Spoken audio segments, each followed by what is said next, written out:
Hello what's up guys and welcome to my channel learn in Excel. तो आज के इस वीडियो में हम कंटिन्यू करने वाले हैं अपने चैप्टर के साथ which is the chapter on judiciary. तो जुडिशरी चैप्टर में से हम यहाँ पे प्रीवियसली डिस्कस कर रहे थे about the different jurisdictions of the supreme court, यानी कि सुप्रीम कोर्ट के कौन से डिफरेंट जुरिस्डिक्शन है उन्हीं के बेसिस पर हम डिस्कस यहाँ पे कर रहे थे। तो of course we had already known that there are 4 jurisdiction of the supreme court, उनमें से 2 जुरिस्डिक्शन हमने ऑलरेडी यहाँ पे डिस्कस कर लिया है। आज हम उन बाकी लेफ्ट 2 जुरिस्डिक्शन को डिस्कस करेंगे, उसी के साथ आपका ये पार्ट हो जाएगा कंप्लीट। तो इन केस अगर आपने जो पिछला वीडियो आया है where I had discussed the first 2 jurisdiction, उसको आपने मिस कर दिया है, नहीं देखा है, जाइए एक बार आई बटन पे, वहां पे आपको लिंक मिल जाएगा, एक बार उस वीडियो को देख लीजिए, फिर आज के इस वीडियो को देख लीजिएगा। एंड यस, बिफोर स्टार्टिंग बहुत इंपॉर्टेंट बात, जल्दी से वीडियो को एक बार लाइक जरूर कर दीजिए, चैनल को एक बार सब्सक्राइब करना मत भूलना। तो चलिए फिर स्टार्ट करते हैं वीडियो के साथ, लेट्स बिगिन।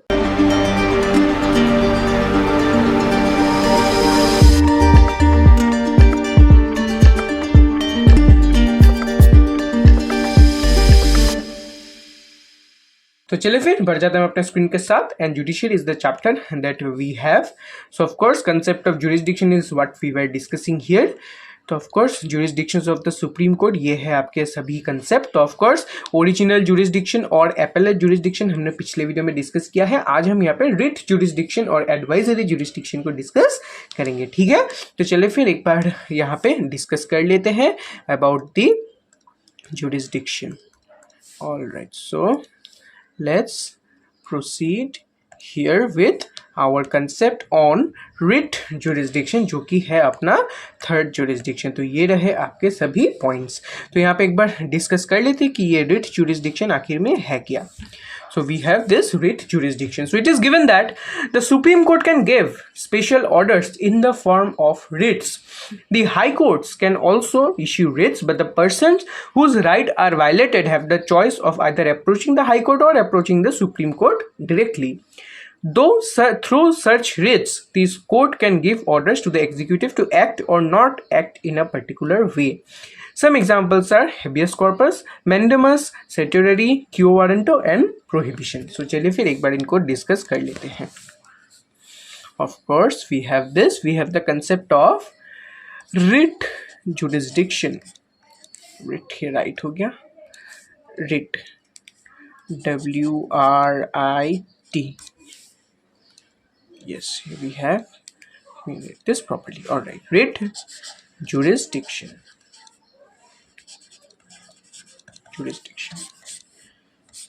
तो यहाँ पे अभी जो ये रिट जुरिस्डिक्शन है, इसका मतलब क्या है, what is the meaning of writ jurisdiction. इस रिट जुरिस्डिक्शन का मीनिंग क्या है, मीनिंग क्या है। तो before discussing about writ jurisdiction, हम सबसे पहले समझ लेते हैं द मीनिंग ऑफ रिट। हम रिट का मतलब समझते हैं, फिर रिट जुरिस्डिक्शन का मतलब हम समझेंगे।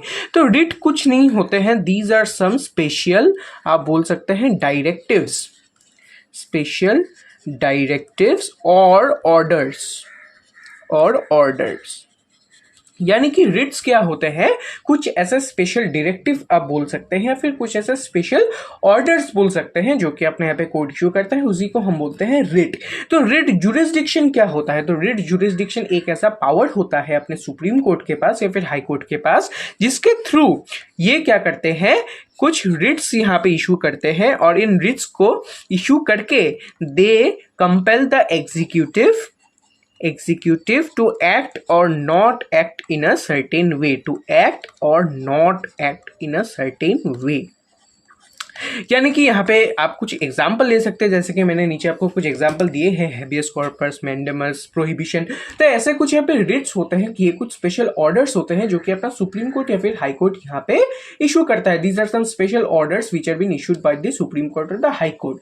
और जब अपने जो ये कोर्ट्स है, जब ये रिट्स इशू करते हैं, इस रिट को इशू करने के थ्रू जो है, इस रिट को इशू करने के हेल्प से जो है अपना ये जो कोर्ट है वो क्या कर सकता है, अपना जो एग्जीक्यूटिव है इसको जो है फोर्स कर सकता है to act in a certain way. For example कुछ एक काम करने के लिए इनको यहाँ पे जो है फोर्स कर सकता है, फिर कुछ ऐसा काम ना करने के लिए जो है इनको यहाँ पे फोर्स कर सकता है through the issue of this writs. तो रिट जुरिस्डिक्शन का एकदम ही सिंपल मतलब है, एकदम ही सिंपल सा जो है ये कंसेप्ट है कि कि रिट कुछ स्पेशल ऑर्डर्स होते हैं और ये स्पेशल ऑर्डर्स अपने सुप्रीम कोर्ट या फिर हाई कोर्ट यहाँ पे इशू करते हैं और इनको इशू करने के थ्रू, इनको इशू करके जो है अपना सुप्रीम कोर्ट क्या करता है, they issue this in order to control the executive. ये लोग they want to control the executive और जो है उनको कुछ सर्टेन वे में एक्ट करने से या फिर एक्ट ना करने पे जो है इनको डायरेक्ट किया जाता है। So this is the entire basic concept of the writ jurisdiction under which some special writs have been issued through which the Supreme Court has the power to direct the executive to perform or not perform certain actions। तो यही है अपना concept of writ jurisdiction। एकदम ही easy है, कुछ special orders है जो कि यहाँ पे इशू किया जाता है। So writ jurisdiction के बाद if we proceed to the last jurisdiction that we have, that is the advisory jurisdiction। तो advisory jurisdiction को भी हम यहाँ पे डिस्कस कर लेते हैं, उसी के साथ अपना ये हो जाएगा complete. So what is this given? So the advisory jurisdiction means that the President of India can refer any matter that is of public importance or that which involves interpretation of the Constitution to the Supreme Court for advice. However, the Supreme Court is not bound to give advice on such matters and the president is not bound to accept such an advice. It has a twofold utility. In the first place is it allows the government to seek legal opinion on a matter of importance before taking action on it. This may prevent unnecessary litigations later. Secondly, in the light of the advice of the Supreme Court, the government can make suitable changes in the actions or the legislations. तो इसको समझ लेते हैं। तो अपना next jurisdiction क्या है? Next jurisdiction क्या है? Advisory jurisdiction। Advisory jurisdiction।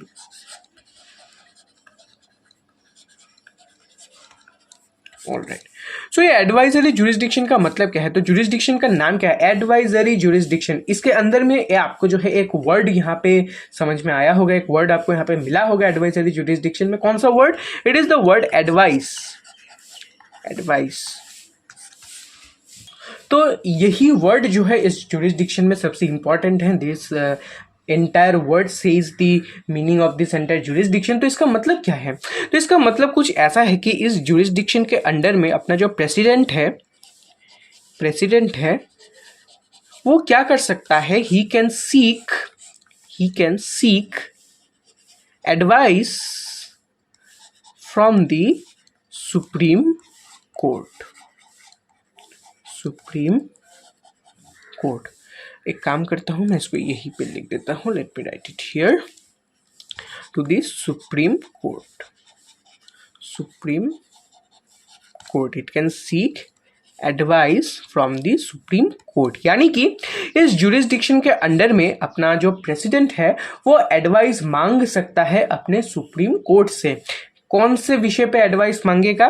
कि डिफरेंट जो है यहाँ पे लिटिगेशंस हो सकते हैं या फिर डिफरेंट जो है यहाँ पे डिसीजंस हो सकते हैं। इनके ऊपर जो है एडवाइस यहाँ पे मांगा जा सकता है by the president from the supreme court. तो ऑफ कोर्स ये जो एडवाइस जो कि दिया जाएगा, both of the parties are not bound to give or follow the advice. यानी कि ठीक है, मांगा जा सकता है, अपना प्रेसिडेंट एडवाइस मांग सकता है अपने सुप्रीम कोर्ट से, लेकिन अपना सुप्रीम कोर्ट जो है बाउंड नहीं है कि ऐसा जो है कोई कंपल्शन नहीं है, ऐसा कोई कंपलसरी बात नहीं है कि अपने सुप्रीम कोर्ट को यहाँ पे अपने प्रेसिडेंट को एडवाइस देना ही होगा। अगेन एडवाइस दे दिया तो ये अपने प्रेसिडेंट भी जो है यहाँ पे कोई जो है बाउंड नहीं है, that they are not in compulsion कि अपने प्रेसिडेंट को भी जो है यहाँ पे इस एडवाइस को फॉलो करना होगा। तो ऑफकोर्स ये एक ओपन सा सिचुएशन है कि हाँ, एडवाइस मांगा जा सकता है लेकिन सुप्रीम कोर्ट बाउंड नहीं है, he is not under compulsion कि सुप्रीम कोर्ट को यहाँ पे एडवाइस देना ही होगा, और अपना प्रेसिडेंट भी यहाँ पे कोई ऐसे कंपल्शन के अंडर में नहीं है कि उसको एडवाइस फॉलो ही करना होगा। तो ऑफकोर्स ये एक ओपन मैटर है जहाँ पे जो है सब कुछ यहाँ पे बाई चॉइस यहाँ पे अवेलेबल है कि इधर आप एडवाइस दीजिए या फिर आप एडवाइस फॉलो कीजिए, ये आपके ऊपर है। तो of course this is the entire concept of the advisory jurisdiction, जहां पे ऐसा प्रेसिडेंट अपना कुछ मैटर्स के ऊपर अपने सुप्रीम कोर्ट से यहाँ पे जो है अपना एडवाइस मांगता है। तो अगर आप यहाँ पे पूछे व्हाई डज दिस हैपन, कि अपना जो है प्रेसिडेंट क्यों एडवाइस मांगता है अपने सुप्रीम कोर्ट से, तो यहाँ पे आप समझ सकते हैं कि दो जो है यहाँ पे जो है रीजंस हो सकते हैं। फर्स्ट रीज़न है कि फॉर एग्जांपल अपना कोई यहाँ पे लॉ आने वाला है और अपने प्रेसिडेंट ने मांगा है कुछ एडवाइस अपने सुप्रीम कोर्ट से। क्यों मांगा है कि अगर अपना इस लॉ जो है जिसको अपने पास करना है, तो अगर इस लॉ में कोई यहाँ पे दिक्कत हो या फिर जो है कोई जो है कॉन्स्टिट्यूशनल पॉइंट जो है इसमें इंक्लूडेड है, तब जो है अपना सुप्रीम कोर्ट पहले ही इसको यहाँ पे पॉइंट आउट कर दे। तो ऑफकोर्स ये भी एक रीज़न है कि कोई जो है फ्यूचर यहाँ पे प्रॉब्लम्स को अवॉइड करने के लिए, आप बोल सकते हैं फ्यूचर यहाँ पे प्रॉब्लम्स को अवॉइड करने के लिए ये चीज़ किया जाता है कि ठीक है भाई अभी एक लॉ हम यहाँ पे निकालने वाले हैं, तो इस लॉ का जो है यहाँ पे कॉन्स्टिट्यूशनल वैलिडेशन जो है आप यहाँ पे एक बार क्रॉस चेक कर दीजिए। ये चीज़ जो है अपना सुप्रीम कोर्ट यहाँ पे करके देगा, ये यानी कि वो एक जजमेंट निकाल के देगा कि आप जो ये लॉ पास कर रहे हैं इसमें कोई खामियां तो नहीं है जो कि कॉन्स्टिट्यूशन के साथ यहाँ पे नहीं जाता है। तो ऐसा कुछ यहाँ पे इंटरप्रिटेशन अपना सुप्रीम कोर्ट करके दे सकता है, जिससे एक जो है डबल चेक जैसा हो जाएगा कि ये जो लॉ हम पास कर रहे हैं इसके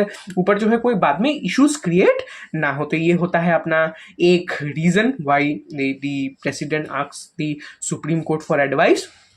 और दूसरा भी आपको यहाँ पे एक रीजन देखने को मिलेगा, लीगल ओपिनियन।